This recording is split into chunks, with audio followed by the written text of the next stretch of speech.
Well, it's that time of year, so I went down about 5 miles or so from where I live to Nick's Garden Center.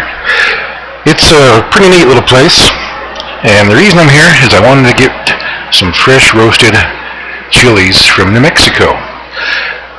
But before I do that, I'll show you a quick look around here.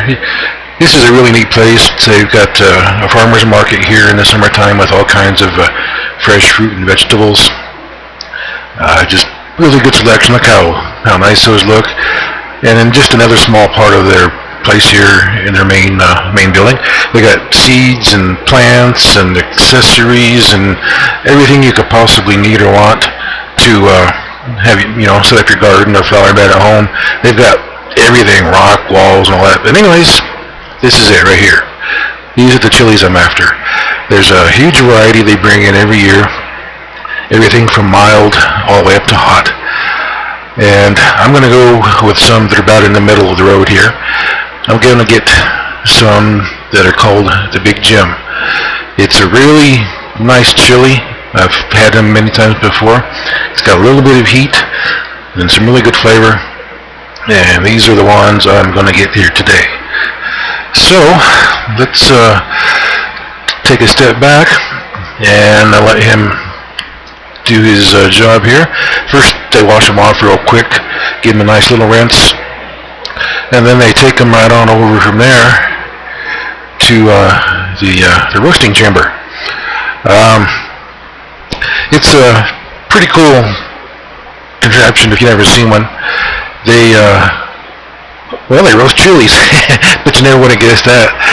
There's I think 4 large burners on the back side of this drum, and they're propane powered, and they will roast those chilies in no time at all. So I'll let them kick in here in just a second. You'll hear those burners kick in.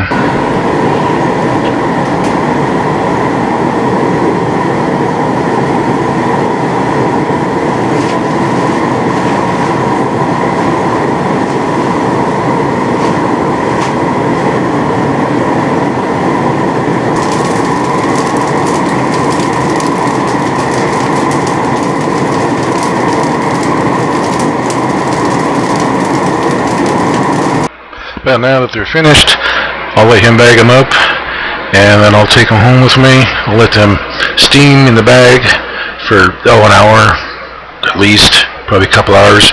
Let them steam and let the skin loosen up, and then I'll go through the task of peeling them. Well, I just got home a little bit ago, and I've been letting these sit for about a half an hour or so.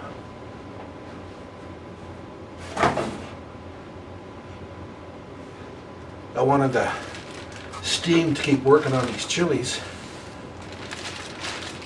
to make them easier to peel.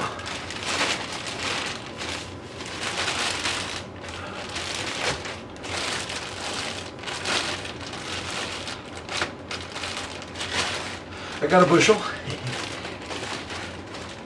And let me tell you something. These chilies smell absolutely fantastic. Or maybe I should say they smell CookNGobble-tastic. These are going to be so wonderful throughout the winter, and hopefully they'll last me into next summer about this time when the next harvest comes in and they go for sale. So let me get a couple out here for you.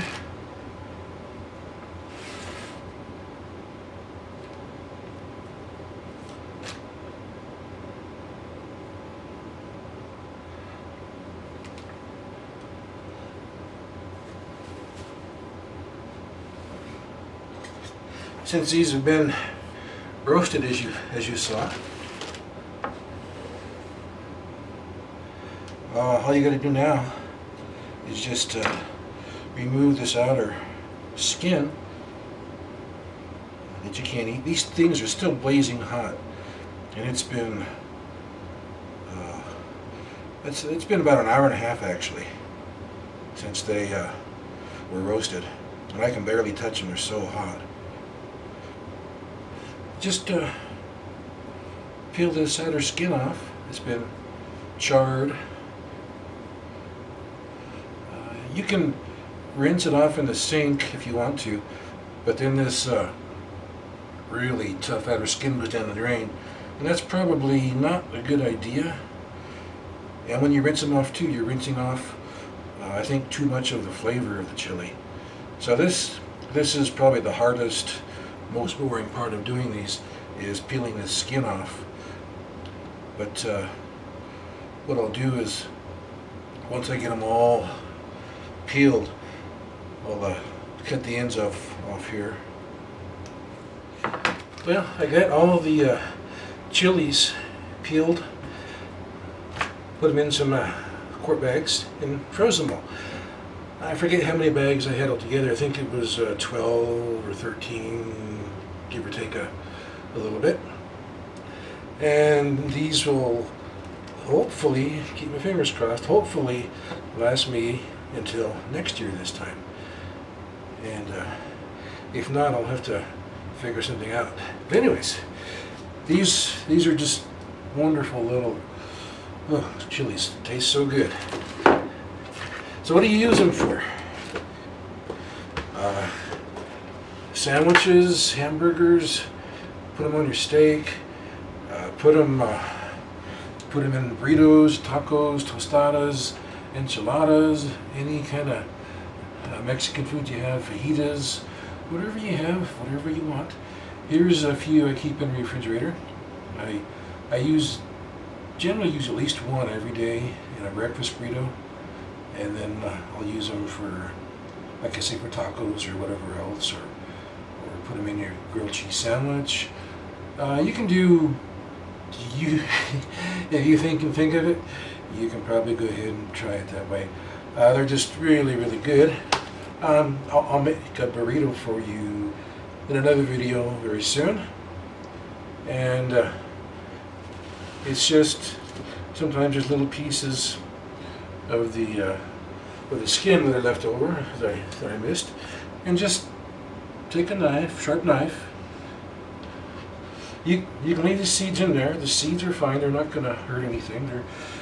They're just fine. And I just slice it into chunks, nice little pieces. This one's a bit small. I would probably have maybe 2 of these in our breakfast burrito. Or if I can't find any other small ones, I would just use half of a bigger one. But that's it.